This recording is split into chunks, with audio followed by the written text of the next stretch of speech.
A esta hora nos acompaña Carolina Guzmán Sánchez, es ciudadana Colombo, Argentina. Ella es psicóloga humanista especializada en comunicación y sexualidad humana con estudios de doctorado en psicología de las organizaciones, además de terapeuta en temas relacionados con la sexualidad y el bienestar.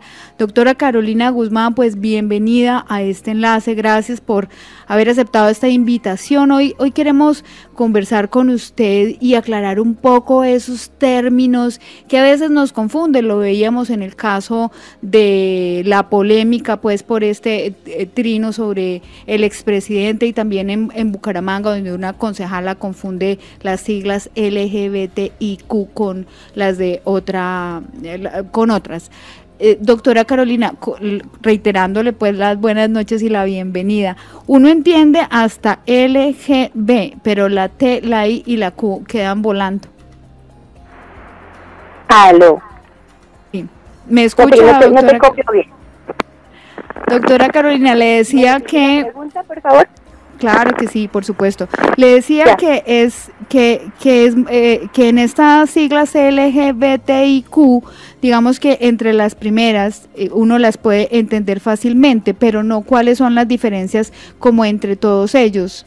¿Podría usted empezar por aclararnos qué significa cada una de estas palabras en términos de identidad de género y diversidad sexual?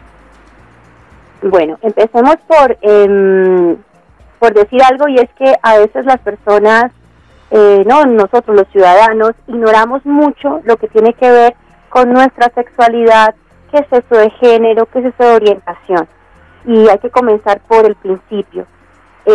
Esta posibilidad que no nos hemos permitido, o sea por educación, sea por valores culturales que se han quedado obsoletos en nuestra vida social, ¿no? Se habla de fútbol, se habla a veces de partidos políticos, pero no se habla de qué significa esto, por ejemplo, identidad de género. ¿Qué es la identidad de género? Pues es una característica de la sexualidad humana, que así la hemos definido, para identificar a alguien que se siente como hombre o como mujer, o que se siente niño o niña.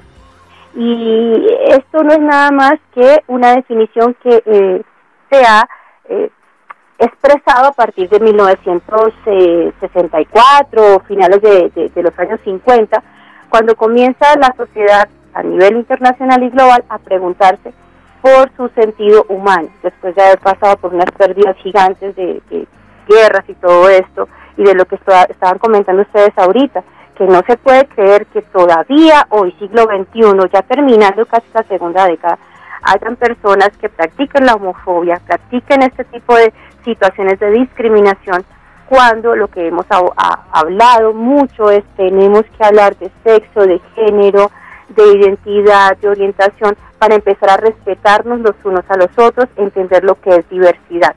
Entonces, cuando estamos hablando también de estas siglas, ¿no? El LGBTIQ, vamos avanzando en estas siglas. Lo que estamos hablando es de personas que están comprendiendo que hay que humanizarnos cada vez más. El hecho de que la L se diga lesbianas, gays, bisexuales, transexuales e intersexuales, y vamos avanzando, lo que está significando es que nos estamos organizando en etiquetas para que hablemos también de respeto. Pero esto no es nada, difícil de entender. La situación es que como sociedad nos pongamos de acuerdo en que esto no es algo que está pasando, sino que es algo que necesitamos para respetar la vida de todos nosotros. Entonces estas palabras, estas etiquetas, así como también hablamos de heterosexualidad, que a veces yo me pregunto, también debería estar la H ahí en esa sigla, si queremos hablar de siglas.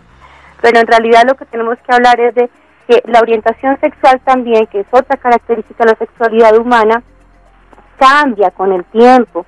Se puede inclinar en algún momento la persona por personas que están en su mismo sexo, que se ha organizado de esa manera, o pueden decir más adelante, yo siento una atracción afectiva y erótica por personas del otro sexo, o pueden simplemente decir no solamente del otro sexo, una inclinación erótica o afectiva, sino que entonces empiezan a abrirse un abanico de posibilidades. Se hablan de los pansexuales, demisexuales, grisexuales, bisexuales, heterosexuales, homosexuales, alosexuales.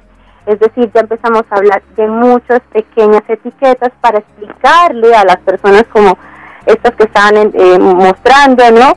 Explicarles que esto, si lo explicamos despacito, con nombre, apellido, quizás comprendan el respeto, que es lo que queremos garantizar a todos los humanos, de su libre expresión, de su libre amor, de su libre desarrollo, libre entrega. Doctora Carolina, muy buenas noches. Le habla Natalia Cabrera desde Pasto. Y precisamente Qué gusto, doctora. Esta polémica sobre la educación en orientaciones sexuales y de género diversas, sobre todo en los niños desde preescolar, pues ha generado polémica en el país. Recordemos algunas cartillas. ¿Qué pensar al respecto y cómo debemos orientar a nuestros hijos? Es decir, yo tengo un niño de 2 años y otro de 12. ¿Cómo los oriento para que ellos entiendan y que además pues acepten, ¿no? Acepten a las demás personas y se acepten ellos también si tienen estas características en sus identidades de género? Claro, Natalia, ¿cómo empezamos a educarnos nosotros los grandecitos, los adultos, para poder educar a los que están empezando a crecer en esta sociedad, verdad? Esa es la pregunta real. ¿Cómo empezamos a educarnos nosotros para educarlos también a ellos? Y comenzamos ya diciendo que lo primero que tenemos que destacar es nuestro autocuidado del cuerpo, nuestra higiene personal. En la medida en que empiezo yo a sentir que mi cuerpo me pertenece, mi parte física, tengo que mantenerla saludable, higienizada, ya desde allí, transmitiéndole esto a los pequeños como cuida tu cuerpo, fíjate que tienes una anatomía de tal manera, esta anatomía empieza a limpiarse, empieza a sentirse, y resulta que no hace muchos años, más de 110 años, cuando Freud, el padre del psicoanálisis, Sigmund Freud, comienza a hablar de las etapas sexuales desde nuestro nacimiento hasta casi los 7 años, nos empieza a decir, él era médico aparte, nos empieza a decir que el cuerpo siente sensaciones eróticas a partir de los 2 años y la curiosidad que se da por los genitales. Entonces también pegarle las manitos a los niños diciéndoles caca, sucio, esto no se hace, es una manera en la que estamos perjudicando su autocuidado, pero estamos interfiriendo negativamente en su libre desarrollo.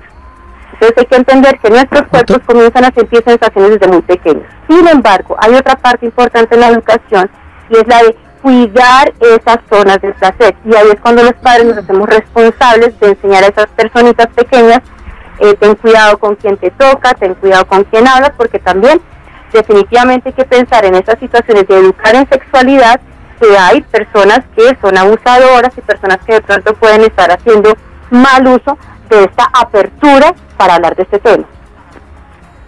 Doctora Carolina, le saluda Francisco Palacios desde el departamento del Chocó. Usted está hablando del tema de la educación sexual y también de los cuidados que hay que tener de manera personal, pero ¿qué otros factores a nivel social han influido para esta falta de respeto que se visibiliza sobre la población diversa en nuestro país? Bueno, ¿qué ha pasado? Que hay personas que todavía siguen buscando de alguna manera, esto ya es una opinión como ciudadana, no tanto como terapeuta, unas personas que siguen buscando dominar nuestras mentes, haciendo uso de la discriminación, haciendo uso de tú no eres normal porque no eres esto. Y esto pasa con la sexualidad, pasa con nuestros acentos, pasa con nuestro color de piel. Entonces hay personas que buscan dominar a otros grupos desde la discriminación. Y eso hay que empezar a generar, por eso hablamos de perspectiva de género también. O sea, cuando estamos hablando de esta, digamos, manifestación social, una metodología de estudio que se llama la perspectiva de género, lo que está buscando es empezar a identificar, a cuestionar, a preguntarse por qué no podemos tener un mundo armonioso. Y si hablamos desde un lugar más equilibrado, donde todos podamos redistribuir nuestras sensaciones, nuestros pensamientos. Entonces, hay que buscar educarnos también en el sentido de lo armonioso, de lo ecológico, de que todos tenemos un lugar y tenemos una función específica y que también podemos promover valores humanos que sean flexibles, porque es que también ya hemos llegado a un punto en que esta necesidad de visibilizarnos ya tiene más de 200 años, esto no es nuevo. Lo que pasa es que las redes sociales y la tecnología, internet, está pronunciando cada vez más constante, más segundo a segundo, esta necesidad que se viene manifestando desde hace más de 200 años. De hecho, doctora ya cuando Carolina, empezamos a... Sí. La saludo a Mateo Jaramillo desde Manizales. Le quisiéramos Hola, preguntar Mateo. hasta qué punto se puede buscar la inclusión de los colectivos a través de las siglas, como lo veníamos hablando, en contraste con el desconocimiento que tiene la sociedad en general, ya solo de por sí de las siglas LGTBI. Se busca inclusión, pero esto contrasta también con el desconocimiento. ¿Cómo lograr entonces ahí un balance? Bueno, ya lo venimos haciendo con estas fechas importantes, fechas conmemorativas, donde se le muestra al colectivo que esta manifestación de libertad, esta manifestación de apropiación de unos valores que incluyan a todos y que no se incluyan, dejar de excluir, ya esa es una estrategia que se está usando. La otra estrategia que se está usando es que los terapeutas también estamos hablando de estos temas, nos estamos especializando, estamos haciendo estudios en comunicación sexual, estamos abriendo debate también académico con respecto a cómo transmitimos esto dentro de los colegios, dentro de las universidades. Y ya otra estrategia que también se está inculcando es que también estamos dándole un poco de manifestación, ¿no?, a romper con la idea del cuerpo perfecto y la estética, de tal manera en que ya lo que es la tendencia, la apertura de tú puedes ser como tú te sientas, como tú quieras, tienes libertad, lo estamos diciendo cada vez más, y la juventud de hoy, las personas, los adolescentes, cada vez tienen más, ese discurso lo tienen ya bastante desarrollado y se han apropiado de esas palabras, porque entienden que son palabras que buscan es amarnos los unos a los otros, buscan amplitud, armonía, menos daño, menos odio, y de esa manera pues esperamos tener una mejor sociedad, una sociedad de verdad abierta, evolucionada, más pensando en el bienestar del otro y menos en la codicia del otro. Entonces, creo que esas son las estrategias que se pueden hablar. Finalmente, doctora Carolina, yo quiero insistir en la pregunta que le hacía al comienzo, porque me parece que es importante que la gente conozca de qué estamos hablando, porque parte digamos, de las discusiones y de las discriminaciones son los problemas de la gente de no entender de qué hablamos cuando usamos más allá de las siglas y de las etiquetas, digamos, la manera de ver el mundo de estas personas. Entonces, cuando hablamos de las lesbianas, hablamos de mujeres que sienten que su orientación sexual es el gusto por las mujeres. Cuando hablamos de gays, nos referimos principalmente a los hombres. Cuando hablamos de bisexuales, hablamos de hombres y de mujeres que gustan pues de los dos sexos, pero la transexualidad, la intersexualidad y digamos el mundo queer no está tan claro. Claro, te cuento, Eliana, como te decía a ti, definir esas siglas, sí, lesbiana definimos mujer que tiene una inclinación erótico-afectiva por otra mujer, eso es el lesbianismo. Gay, estamos hablando de un hombre que tiene inclinación erótico-afectiva por un hombre, ¿no?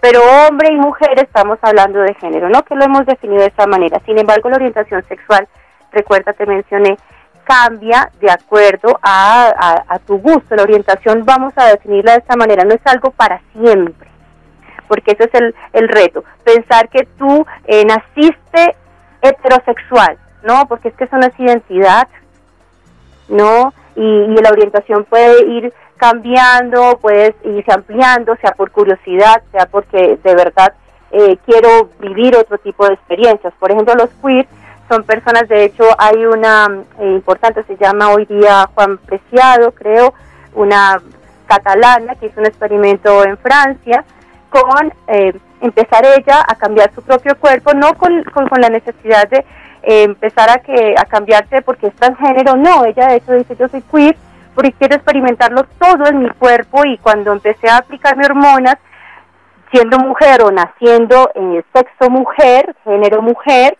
genitalidad femenina, yo quise experimentar qué pasa si empiezo a inyectarme hormonas masculinas, y mi cerebro me di cuenta que cambió. La manera en como, la perspectiva en como mi cerebro enfocaba la vida real con un cerebro femenino cambia cuando tengo un cerebro masculino, y fue la experiencia queer, y es la experiencia que entonces empieza a compartirse con diferentes, digamos, maneras de pensar y sentir su cuerpo y vivir su cuerpo en cuanto al placer y en cuanto a la sexualidad y en cuanto a la intimidad. Entonces, si definimos exactamente, caeríamos en el mismo error de decir, yo nací heterosexual, yo nací homosexual, yo nací lesbiana, yo nací gay, y de pronto es un error. La idea, decía, se empezó de esa manera a tratar de explicarle a los que no entienden de manera natural que todos podemos estar bien, que podemos tener bienestar para todos. Se empezó a definir estas siglas, pero eso no es un statu quo. Perfecto. Doctora Carolina, muchas gracias por enlazarse con Radio Nacional. Gracias a ustedes, equipo, les deseo excelentes éxitos. Gracias para usted también.